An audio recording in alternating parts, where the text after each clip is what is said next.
Well, hello everybody, and hopefully you can hear us okay. If you can hear us, let us know in the in your comments, because we could actually, on this, Jane, tonight we could have a spot the technical faults, because we've had a few today, but we're gradually getting there with it all. We're gradually learning what to do Sheila's from scratch again. Hello, Sheila. Hiya, Sheila. Hi from I can't read it probably. Can you, Jane? Hi from India. Glasses. Well done, Craig and Jane. Your predictions coming true regarding Putin. May this miserable war end soon. Absolutely. Absolutely. Yes, thanks, Sheila.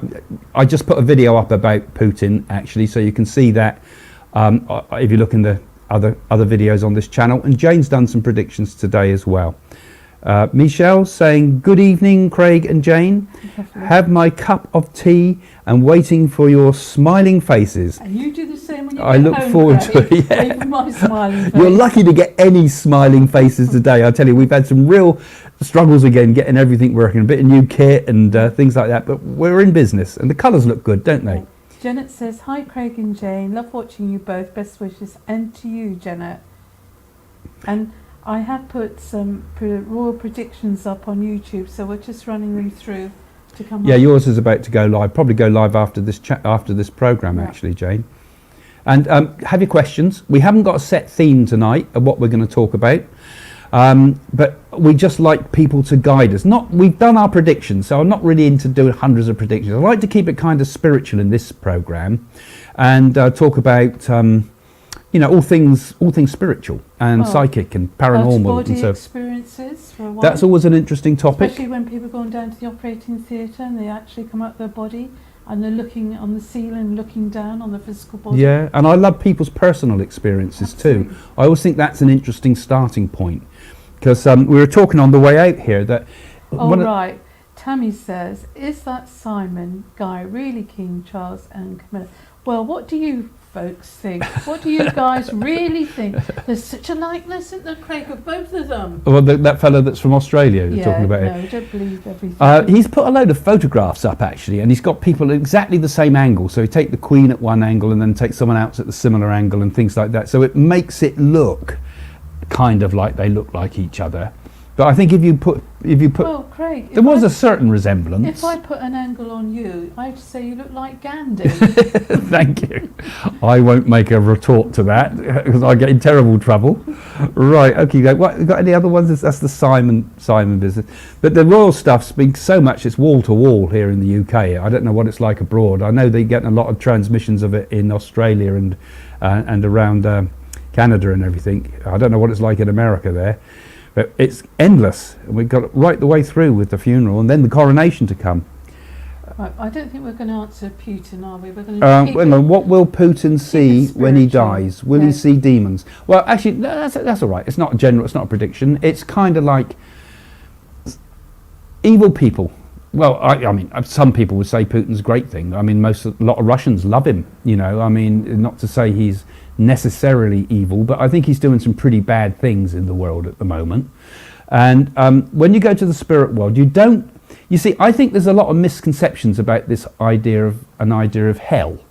I mean, if you look where it came from, I mean, they take things like, half man, half beast sort of thing for the devil, for example, and that's all taken from things like Pan, which is hardly bad. It was the Greek god of nature god, really. keep that towel under that chair, Craig. Yeah, so people like Putin would see, it'll be just like a normal human experience, I think. You won't go seeing demons and things like that. But I do think that you kind of sink to the level where you're at. You'll be surrounded by many, many more Putin-type characters. And I think that is the punishment, really, to be in a state of mind that is forever in that kind of lack of inner peace. I think the higher levels of spirit are full of peace. And we have agility bits, Jane. Yeah. Do you believe there can be a spirit portal in a house? Like in Ghostbusters, the spirit and vortex energy. Yeah, what do you think first, Jane? Well, everything's possible. So I know there's a lot of thought about this. Because we see a lot of stuff on the Hollywood movies, don't we, and things, and they talk about portals into the next world. I mean, I can only really speak from my own personal experience, really, and I've never experienced anything that I would call a portal into anything else. I certainly think there's places on Earth where there's certain energy. I mean, I certainly believe, like in feng shui, for example, that there's certain energies swirl around the environment, and that there's positive and negative energy in places, particularly in natural places. We can feel that. And I believe that places, I think places like Stonehenge and other holy sites, or some of the holy sites in India and that, are always built on places that had a particularly high spiritual energy. And that's something I sense. But as the idea of a portal, Pat, Agility Bits is Pat's name, I can't really get into that idea. A portal into what? You know, a portal into another dimension? You know, who knows? There's so many things in heaven and earth. But I just think portals is something that we've kind of got involved in because of things like Hollywood. It makes good movies, doesn't it? A doorway into something scary. Well, you think of Ghostbusters, they went through a portal. Well, and all the movies, you know, Poltergeist and the rest of them did it. So keep your questions. Have a think about interesting questions for us, guys, because I think it's always good to get some good questions up. Look at this. All themes, you know. Thomas Turner, 69, Grandma. Could the Nostradamus predictions be about Prince Harry? Now that's because I put a question up earlier. I put a little thing up earlier on in the week about Nostradamus and his predictions. And there's one particular set of predictions that have come out, which is from a Nostradamus book, which I told people about. And it seemed to suggest that Charles would not only have a short reign, but it would jump from Charles and jump from William and even possibly be Harry, as and it says in there about someone who does not expect to be king. So it's kind of I don't think so personally. I mean, I was putting up just as something we can think about, because that's one of the predictions. It was in the news a bit, so I thought let's see what we can do with this and have a think about it.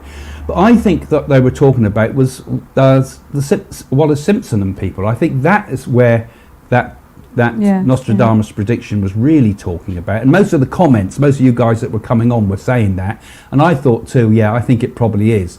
It's because the problem with Nostradamus is it's how you interpret it, because you can take one passage and it can mean one thing for one thing, and yet it can also mean something for something else. It's a bit like the way we project pictures into clouds. We can do it even with pieces of text and project thoughts into it. So maybe sometimes we see what we want to see, but then definitely with Nostradamus, he does occasionally say things that really do seem to jump out of the pages very accurately. He said Hisler, which his interpretation was Hitler. So that's right. One of, and Napoleon he got, and lots of really interesting stuff. And Nostradamus is certainly food for thought. But in a way, I think we've done him to death. So, Jet Setter Davis, the screen is like flashing. Do you have any spirits there at the moment? Well, we don't seem to have any flashing screen. I've got a feeling that's round your end, mate. Oh, I know what it is. You're getting a little bit of out of focus. Look, see, see it goes out of focus. That's because we've got one camera on automatic. So that's what you got. That's what you got. No spirits. Kind of handy. We'll have to use that one and trick them with it on Halloween. Right. DePal says out-of-body experiences would help get over the fear of death. Is there an established way to experience it? Well, it's a personal thing, isn't it? So out-of-body experiences would help to get over the fear of death. Is there an established way to experience it? That's what I just said. Well, I did some work for that. I used to do a lot of work with the movies, didn't I? And I did that one for, what was the name of it? They had me in to talk about it at one point. I even got, trust me, forget it. There was a group of guys, I can't remember the name of the movie now, but the group of guys that were using deliberately inducing near-death experiences with electrical shocks and things like that. And then flatlines. That was Flatliner. That's what you're talking about. I had to talk about it on the radio when they were doing the promotions. They asked me to do some things and talk about that. And so they were sort of having deliberate out-of-body experiences. Some people also say that some of these chemicals they take, well, not chemicals, some of the plants these people take in South America are in many ways doing something similar to the serotonin in the brain that would happen when we have a near-death experience. They're switching off certain parts of the brain and connecting you with other worlds. So are there artificial ways, is that what you mean to say, to have out-of-body experiences? You know, the only problem you have with that is if you have one out-of-body experience too many, you know, you might not come back. So I don't necessarily think that would be a way to overcome the fear of death, you know, when we know there's an afterlife. We have to do it the hard way, I think. It's by experience, by our own investigations, sitting with mediums that are decent and can give evidence, exploring spiritualism perhaps, reading the books about it, dreams, meditation. And I think eventually what you get is you get a weight of evidence. It's just like in a court of law. It's not just one fact that convicts somebody, it's the weight of evidence. It's the evidence is suggestive of life after death. And I think when we bring it all as a whole, then we begin to understand that, you know, it's case proven, as well as, of course, your personal experiences. And ultimately, we'll all have those experiences, won't we? Jane, do you want to read that? Can you see the screen? Mandy, what is it when you see a brilliant white light that doesn't scare you? I did shut my eyes and some time later that night woke up and it was still there. This was in the forest in our caravan. Well, she's talking about a spirit light, isn't she? Spirit. Yeah, brilliant white light. So they are orbs, there are white lights, brilliant lights. It depends where you're seeing it. Were you seeing it outside the caravan, inside the caravan, or were you seeing it through the trees? I remember that I used to do these things for the newspapers. I had a column in one of the magazines called Ghost Caught on Camera, basically. There's different versions of it. And often people get these very real lights happening, particularly in the forest. And of course there are fireflies. A lot of people were seeing fireflies. And these were always the will-o'-the-wisps, the fireflies. And also marsh gas, sometimes, particularly in forest areas. It can get methane gas that can actually create lights. So people start seeing these things with their eyes, and multiple people seeing it, which can often be misunderstood as being a spirit thing. But then, you know, that's what the skeptic might say. But then I've often seen in a circle setting, in a darkened room where we've all been sat together, and we've all simultaneously seen lights move around the room. You know, because in a dark room, it's possible that you can get retinal flashes from the back of your retina. So one person might see a light, but when everybody sees it, and everybody sees it move, then you've got to question it and say, well, that could be a spirit light, because you've got multiple observers of the same thing. And that's how I think you really get to the bottom of it, you know. Right. Heather, when we reincarnate, do we connect with the people we knew before? It depends on your karma, really, and what you've done in a previous incarnation. You don't always connect with the same people that you were with before. It depends on their karma too, of course, doesn't it, Craig? Yeah. I think that we have connections with people in this life, don't we? And I'm sure we all have sort of connections with people that we could call are our group soul. Certain people who come into our lives are meant to be there, good and bad. And I think we're working out karma all the time. But sometimes I think people come from another group soul that can connect with ours and might even move into our orbit, just like friends do in this life. You know, you might have a group of friends at one stage in life, all those friends are gone, and you move into another group of friends. So I think there's this connections between people. I think I'm a great believer in the idea that like attracts like, and that those people that are meant to be with one another gravitate towards one another. And they do that for a purpose, and that purpose is for each of us to grow, each of us to become spiritually awake, not just for comfort, It's there to make us awake. And that's why sometimes certain people coming into your lives who might be explosive personalities that can cause chaos, but they often come in order to trigger us and push us out of our complacency. I've got to say, Craig, that when you're talking about reincarnation, you must have proof. You must have evidential proof. It's no good someone saying to you, oh, we were together in Atlantis, you were a gardener, and that. You must always have proof from reincarnation, because sometimes people think if they go under hypnosis, it can prove what they were in a previous life. That's why I'm a great believer in the Nadi oracle, that can tell you exactly who you were and what your actions were in a previous life. Yeah, I think the Nadi does give you some pretty good evidence to prove that it was true, because it gives you such startling evidence in some of the things it says. You think, no way could it know that. And therefore, it's more likely that the stuff they tell you about past lives is also true, because everything else was true. It's exactly the same when we work as mediums or even as a psychic. You know, people say to me, oh, don't tell me anything about proofs and things yet. I believe in it all. But I said, well, then if I do that, then I've not proven to you that we're connected to the spirit world. We've got to first give the proof and evidence before we can give the message. Everybody wants to jump to the message.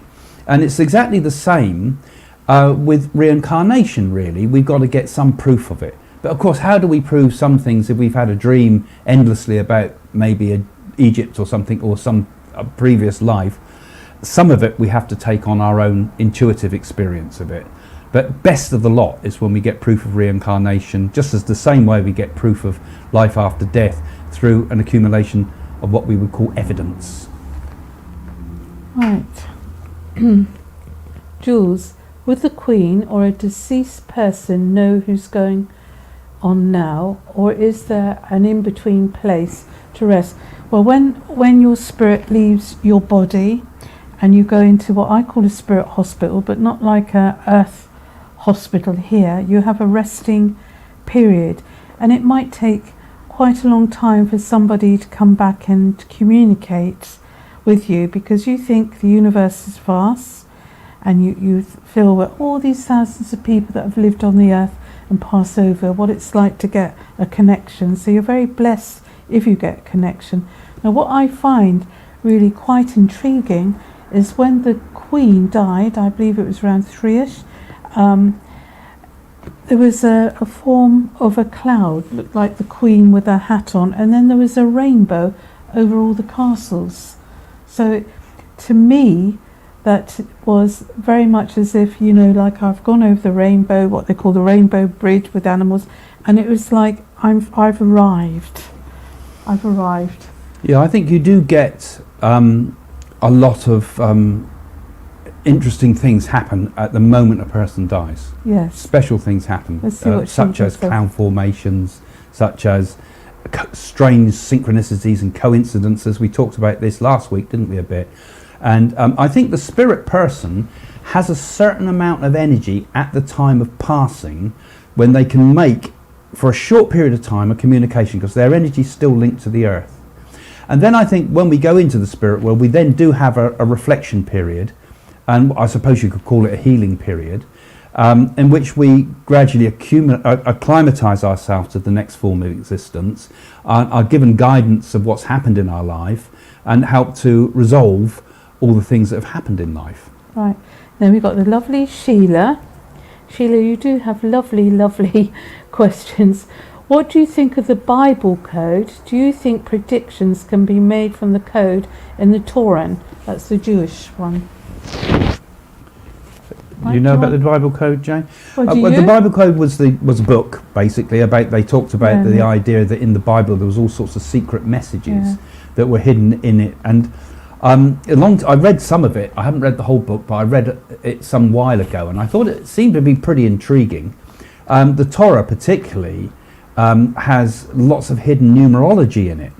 Now, numerology it's kind of been forgotten a lot nowadays, but people like Newton, Isaac Newton, for example, he spent the last part of his life, the large part of his latter life, studying numerology, the miracles of numbers, and was also very interested, I believe, in the numerology that could be found in the Bible as well. So there's all sorts of hidden things in these things. I think it's very interesting sometimes how the Bible can be used as a form of divination. I mean, they used to use the Bible, and also they used to use the book of Virgil's poetry, and would randomly open the book and put your finger in it, and whatever the sentence said would answer a question you've had. And it works in, I suppose, a bit like with the I Ching, when you cast coins or you use yarrow stalks to get to a passage in the book. So I suppose Bibles, holy books, I don't know, it might have been used in India even, who knows, they might have used it with the Upanishads as well. But you just find it can answer questions.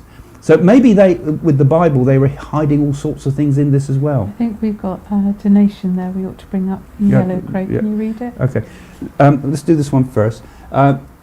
Jet Setter Davis, do you have any tips on how to calm the mind in order to sleep? A mantra or something?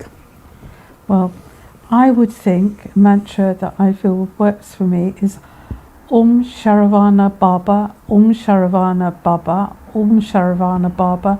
Repeat it 8 times. You like that one? Yeah, you can use mantras. Mantras can be very... I used to use the Gayatri mantra, but then someone said to me, you're not supposed to use the Gayatri mantra because that's only to be said during daylight hours. And I thought, oh, well, that seemed a bit superstitious, but I mean, I still do use that. I think a good technique, I mean, getting to sleep could be a whole video, couldn't it? I mean, I sometimes have a restless mind, and it's very hard when you've had a very, very busy day sometimes. So let that restless mind still. One of the techniques that I would strongly suggest you could go and look up, because I couldn't explain the whole thing here, is a thing called Yoga Nidra, which is where you move your attention round the body in a systematic way. So you move round the fingers of the hands, up the arms, whatever technique you use, different ways people do it, down the back, to your legs, to your toes, and then up the spine, over the body, over the head, over the face, and to the pelvic floor. You take your mind systematically and move it around the body. And when you do that, the mind goes into a very easy, relaxed state, because you don't try to relax, you will naturally relax by putting your attention. But you need to look it up, really. Yoga Nidra. I have put a video ages and ages ago on this channel. You can look it up if you want to do a search in my channel. You can find a Yoga Nidra technique there. But that works. But there's many things, Right, mantras Craig. too. Right, let me do this one. Right, an enlightening higher beings recently told me the Islamic trouble will get really bad. And I think someone's put a donation of $200 there, Craig. No, it's that's What is it? No, I think that's What's rupees or something there.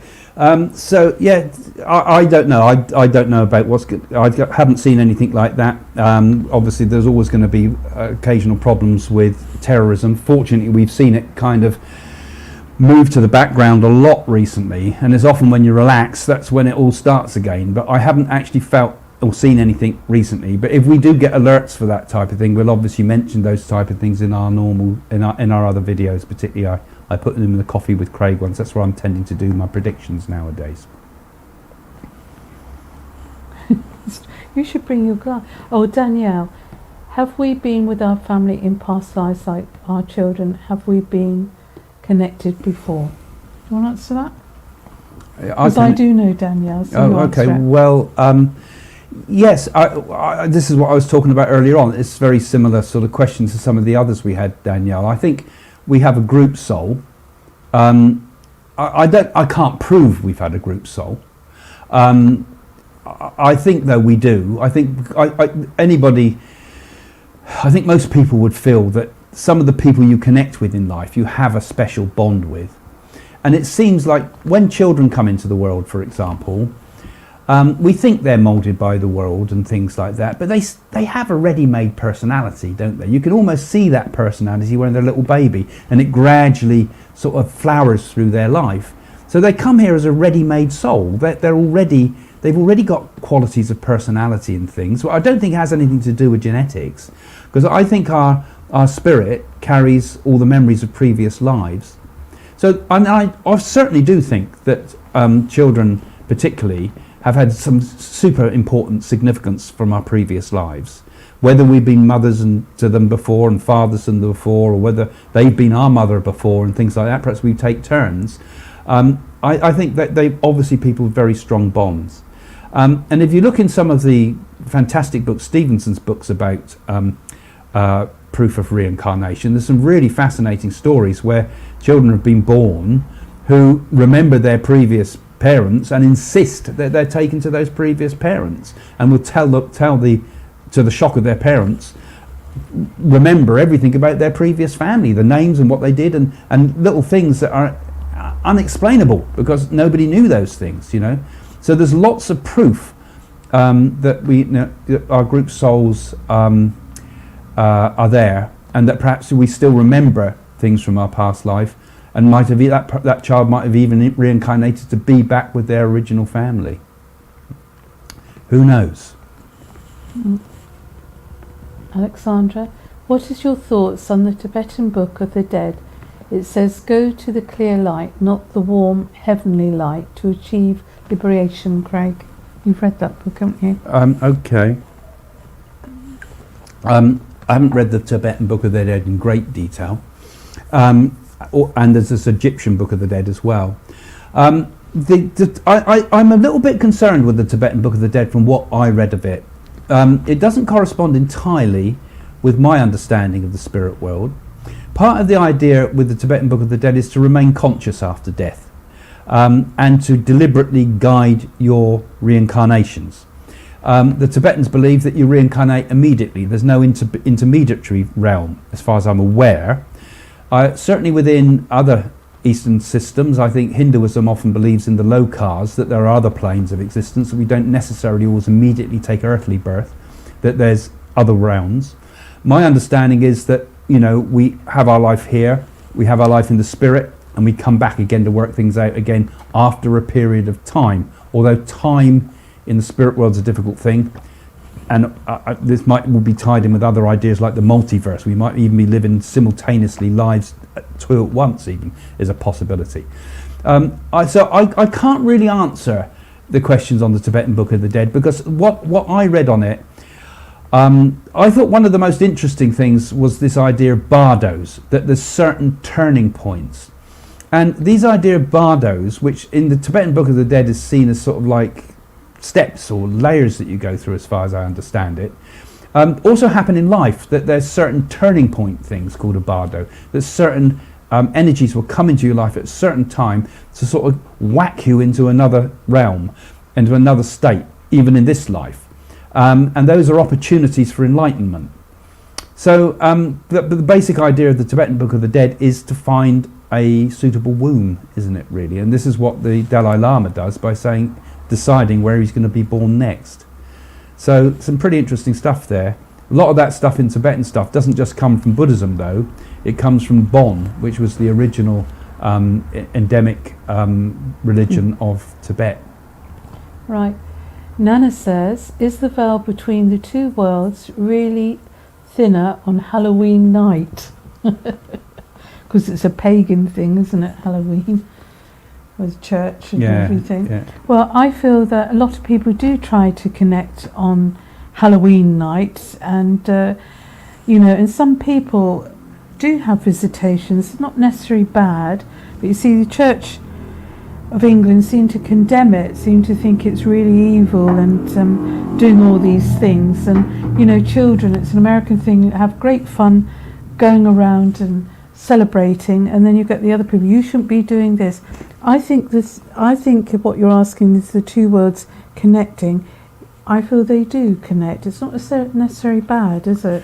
Well, I think that when we think about certain times of the year, there are special times. I mean, when I went to India, for example, for Shivarati, there was a gradual build-up of incredible energy up to that point of the night of Shivarati.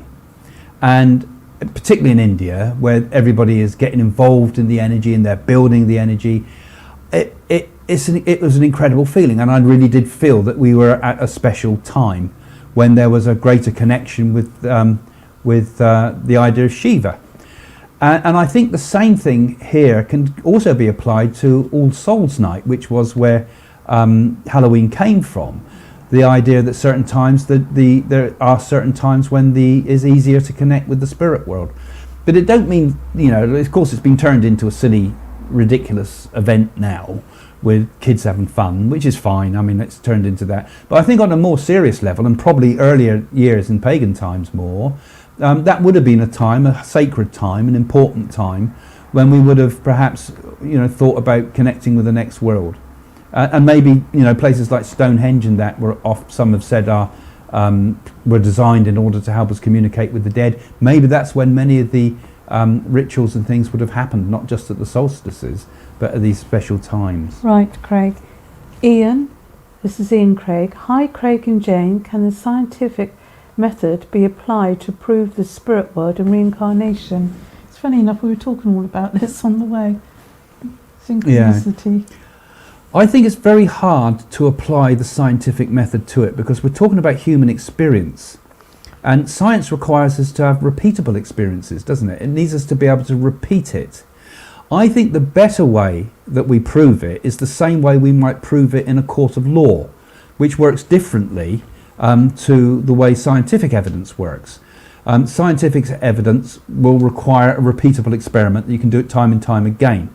And I think in the court of law, where human experience and human testimony is used, that's where we gather evidence. So I think what we always have with mediumship and proof of reincarnation is what I would call evidence, but I don't think you could say it was a scientific proof. They're different methods of understanding things. You know, you couldn't use human experience to prove that you can go fast. You can't go faster than light. You have to use mathematics and so on. But with human experience, it's a different realm. So we have to use different tools for this. And because it can't be proven with the scientific method, doesn't mean to say that it's not a reality. It's just that we have to use different tools, and that tool is human experience. Because science is great at measuring the material world, fabulous, and doing all sorts of things with the material world. But it kind of stumbles a bit when you start asking what is consciousness. It kind of stumbles a bit when you say what is the self, and it really stumbles when you start being able to prove that there's things like telepathy, and often they will refuse to accept things that don't fit in the scientific model. And even now, they're coming into weird worlds with quantum and things like that, where Newtonian physics and the rest just can't apply. So, you know, I think the very blinkered attitude of mechanical science, you know, that we live in a mechanical universe, don't work all the time. It works in the day-to-day world, you know, where you're measuring things, but it don't work in the bigger picture of things. You know, when you start looking at the cosmos, or you're looking at the microcosmos, as it were, the tiny or the huge. And this is where I find people like Richard Dawkins, who you probably saw me on Channel 4 that time having arguments with him, and we had a full-on debate, and I really quite enjoyed all that. I mean, I was just always said to him, you can't measure it with this, you have the wrong tools. It's not the way you can approach it that way. And of course, that someone like who's a materialist like that will say, well, you know, that's obviously it's a load of nonsense because it don't fit into my model of existence. But we have a different model of reality, I think. Anyway, that's some thoughts on that. I haven't answered it all, but it's a bit. Right. Claire Hillier, I usually get connections with the deceased, but I haven't with my uncle who committed suicide. Is there a reason for this?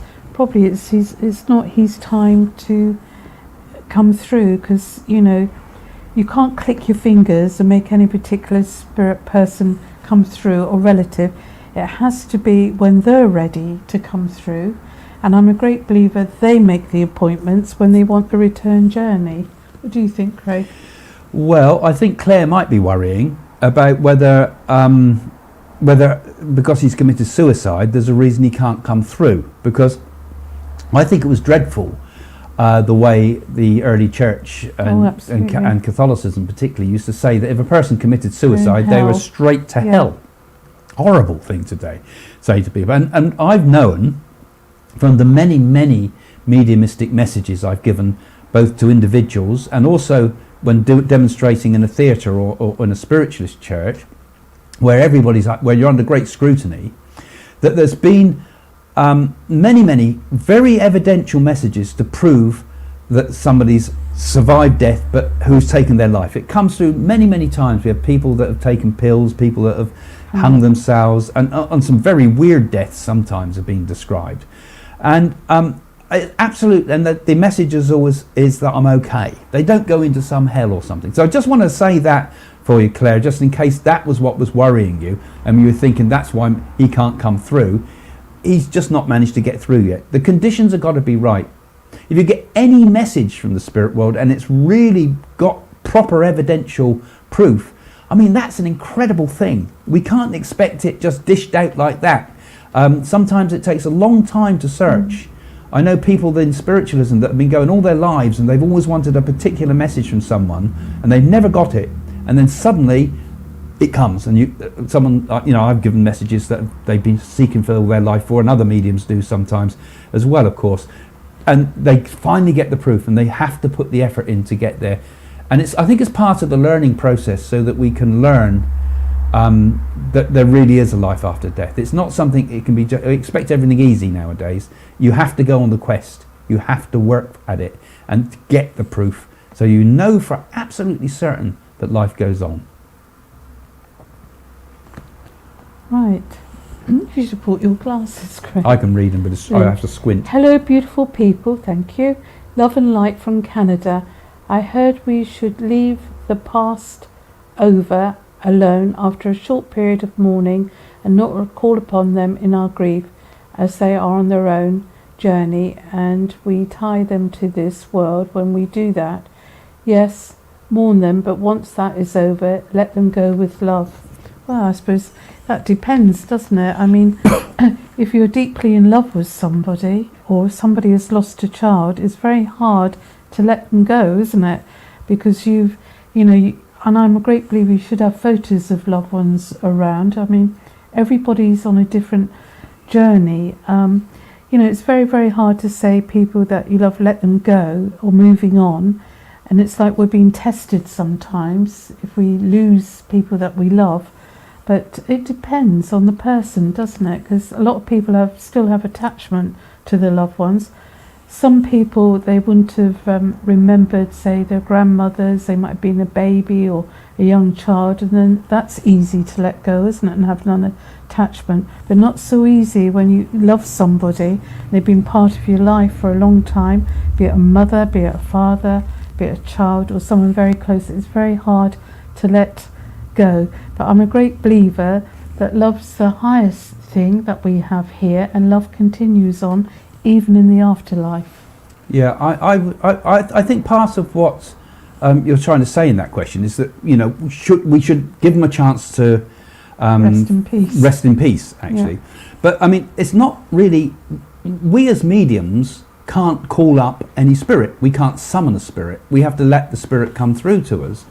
And often, sometimes, I mean, there's been multiple occasions, I suppose multiple, but they're quite rare generally, where I've actually had given a reading to someone. I gave a reading to someone about a month or two ago, and I said that this person is actually in the funeral parlour now. The person I'm describing tells me that they're being laid out in the coffin now, and the morticians and things are working on them as we speak.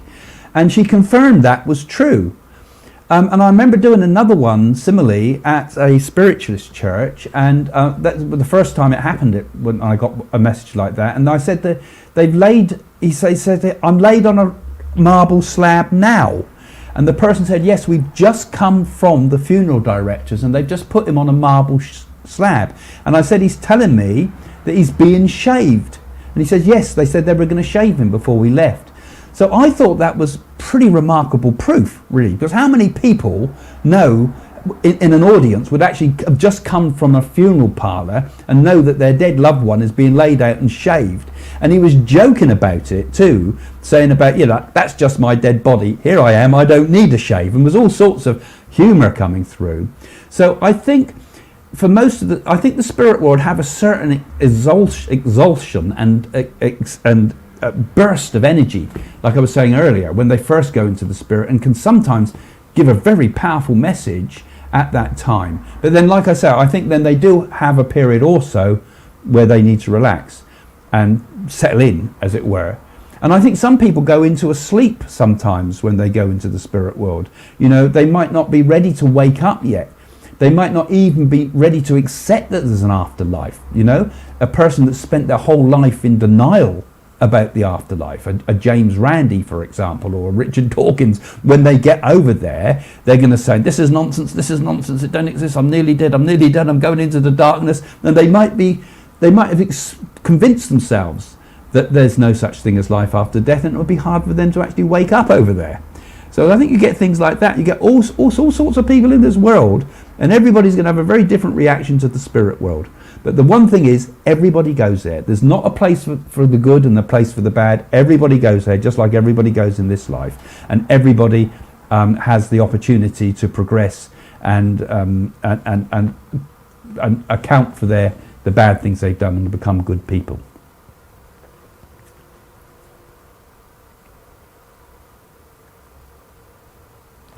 Do you want to read this one? You want me to read this one? Yes, I've been reading them all. Well, I've been...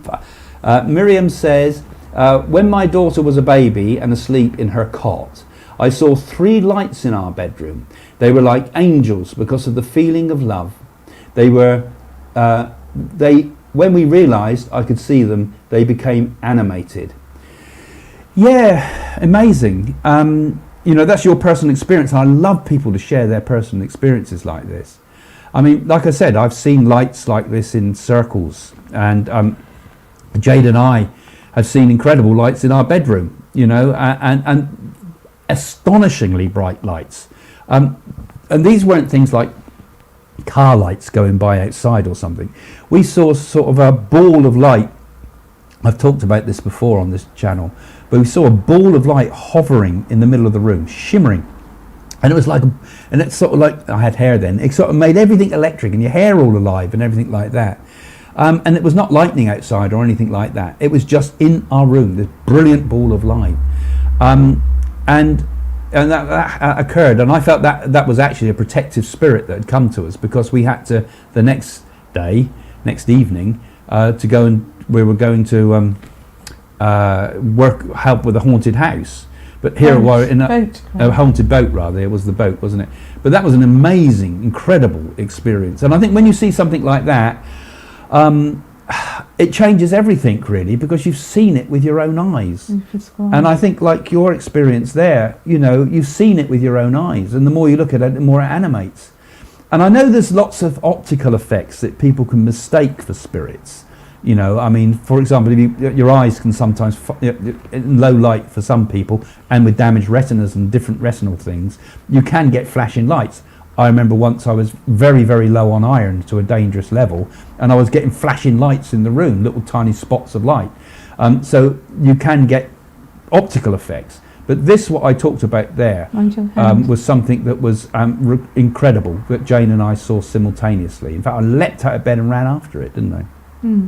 That's very interesting, though, a light going over a baby. Makes me wonder if that baby was protected from the higher realms, and there must be something why they were hovering around that child. Nothing bad, good. And it's incredible that they've experienced that, and that's genuine. Yeah, and I'm sure, you know, so many people have had life-changing experiences with this sometimes, don't you? These things, when you see something that you just, certain points in life I think come where it kind of clicks, and you think, I don't need any more proof. I know it for absolute certain about the nature of existence, so that life after death, and also about the higher levels of consciousness too. Now Breda says, do spirit guides connect through dreams with indications the significant changes are about to happen, such as giving indication of one's passing over? Well, we believe that you get visitations from the spirit world.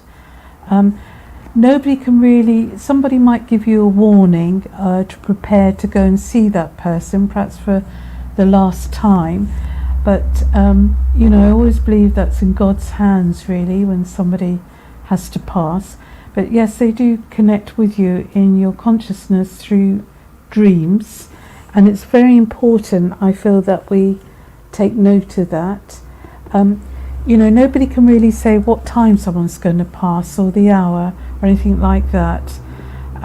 So, you know, it's good that they do visitations in dreams to get you, if you like, aware. I'll let that motorbike go past. Aware of perhaps it's that you have to have a connection with that person before they pass. So your dreams are very important, and very important what you get. And it's always good to have a dream book or something to write it down by your bed and date it and the time. Very important. And also, I would say you've got to be a bit careful not to assume that everything you dream about is a message from the spirit world. Because I mean, I've written a lot of books about dreams, so 7 books about dreams in my time, so I've studied it in great detail. And often you'll find that in dreams, they are symbolic very often, particularly dreams of death, because one of the most common groups of dreams is certainly dreams about death. That is partly us trying to deal with our own mortality and have thoughts about death itself. But often sometimes we'll have dreams about death when we're going through a very emotional, difficult time. You know, the death of our feelings, for example. A death can often be a symbol of something terrible that's happened in one's life, such as, for example, a divorce, or it can be something that's destructive to the life force in you. Death is hidden away in many, many dreams and death symbolism. And so we've got to be careful not to always assume that because we've dreamed of a funeral or something, that there's necessarily always going to be a funeral in real life. I think sometimes, yeah, these are precognitions, but I think most of the dreams that we have about death actually are more likely to be us trying to deal with things on an emotional level, you know. And it's also symbolic often in terms of the spirit too, of death and rebirth, which is another huge area of symbolism that occurs in the unconscious. Jane? Right, Julie says, do you think our lives are planned out when we are born? No, I think, you know, you've got to use your free will. It depends in previous lives, and I'm a great believer in karma. And you know when you're a child and you grow as an adult which pathway to take, the right path, the wrong path. So you have to really use your common sense and be a good person with good values, I believe. But some people are born lucky, some people are born unlucky, Craig. Yeah. Right? I'd just say a little bit more about that. I think we have a certain element of planning available to us when we come into the world. But I'm a great believer in the idea of karma. So we also have the weight of karma that comes with us when we're born. So therefore, when we come into the world, we are carrying certain qualities that are going to work themselves out in this life. Certain things that we need to learn. And I think these are very abstract type of energetic type things. And I think a large part of what we do in life is about dealing with karma from previous lives. We carry with us previous karma. Some of that we might have already got rid of in the past, in the spirit world, but I think most of the spirit world time is our good karma being used. But when we come into the earth, there's still stuff we need to sort out on the earth, still problems that we carried forward. So for example, in the Nadi readings and things like that, it said in my first Nadi readings, it said that as I would carried a lot of anger from a previous life, and I was pretty quick off the mark sometimes with anger when I was younger, particularly, and I think that was a quality that was brought forward into this life, you know. I talk about the Nadi a lot, by the way, and we put them on the website now, so those of you that are interested can also go to the website and you can get Nadi readings there, as well as, of course, readings with Jane and myself. And if you're really interested in what we're doing and you keep following us and you're enjoying our programs, do become a patron and help us to keep all this going, because all this around us at the moment is all being supported by your help. You know, we're not taking a penny from the patron. Nothing's taken from us by ourselves. But the equipment we've got, the computers that have been helped with here, has all been support of you lot, all helping to make us take this further and helping us to eventually take this so we can have a standalone spiritual centre where we'll also be doing this type of filming from, but also be able to do other things on a larger scale. And that's what we really like to do. So your help helps. And so have a look in the description of this video, and you'll see the little links there to become a patron. Go and have a look at the page, and you can just give a teeny amount, $3, nothing, not even the cost of a newspaper. Go and do that, or you can do a little bit more, or you can come and join me and talk to me on the patron areas, because I also do Zoom things. You've seen some of the guys from the patron come on this channel where we chat. You can come and do that, and you get little bits of extra content. But most importantly, you can feel, yeah, I'm helping Craig and Jane. I'm helping to make this forward. I believe in what they're trying to do. I believe in them giving their time so that we can all enjoy these programs. Go and become a patron, please, guys. This is a very interesting one, Craig. Julie says, my father's mother died giving birth to him, and people say that I look exactly like her. I have a very close bond to my father. Is it possible that I am her? What do you think of that? It's quite an interesting one, isn't it? So she thinks that my father's mother died giving birth to him. Yeah. And people say that I look exactly like her. Genetics. I think it's more genetic. I think there's obviously going to be a genetic type it's genetic connection right? between you two. That's not the mother. It's a genetic thing, I feel. I think we've got to be very genetic. careful with that type of thing. Yeah. You can't make things fit. No, I think that you probably say similarities. I mean, people do it with their pets as well, don't they? They say, oh, this dog's the reincarnation of my previous dog. We like to think that. Could be possible, but we can't prove it, can we? I believe they can clone dogs. Yeah, they can clone them and clone actually sheep. They should be able to clone dogs. They can clone the cells and things.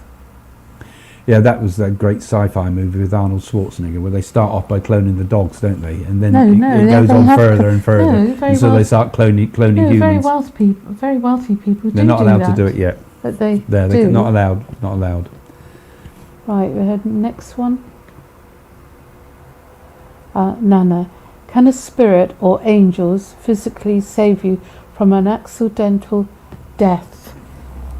Well, it has been known that angels, and one case I know of, and I won't say the person's name, they had like a cardiac arrest, and the husband went to go and touch them, cuddle them, and they couldn't respond, and definitely that night an angel had saved that person because they quickly responded to the feet. Something told them, started getting the heart going, and definitely the room filled up with brightness and a light. Definitely was an angel saving that person. And that happened to that person 9 years ago. You know who I'm talking about? I think I might know. Yeah. And definitely an angel came that night, because the husband was praying so hard to God and saying, please send an angel, do anything like that, please. And it was remarkable, and that person is still here to tell the tale. There are angels that save people. There's people that have been in road accidents, and suddenly I can remember that we were going in the car going onto the Hatfield tunnel, and suddenly I saw like a spirit rod go through the car. Do you remember that BMW? And suddenly the airbags come out, because the person in front, their exhaust pipe came off, and the car should have flipped and that, and it suddenly moved itself, and as you drove forward it took itself to the side of the road. Do you remember? Yeah, I think there are spiritual forces. I'd say when they call them angels, I always worry about that, because I think, oh well, this is all kind of ties in possibly with religious beliefs. No. But I think, it's fair enough. Call them angels. That's fine. They're messages from the spirit, really. I see them as beings of light. Yeah, I see them as light. And I'm sure these higher beings, which are non-religious beings, they're in all religions. These higher beings that guide us and help us, beings of light, I think is the best thing to call them. I call them beings of light. Can they intervene physically? She asked there, though. I think they can warn us. They can. Whether they can sort of, change the physical world, it's possible, I suppose.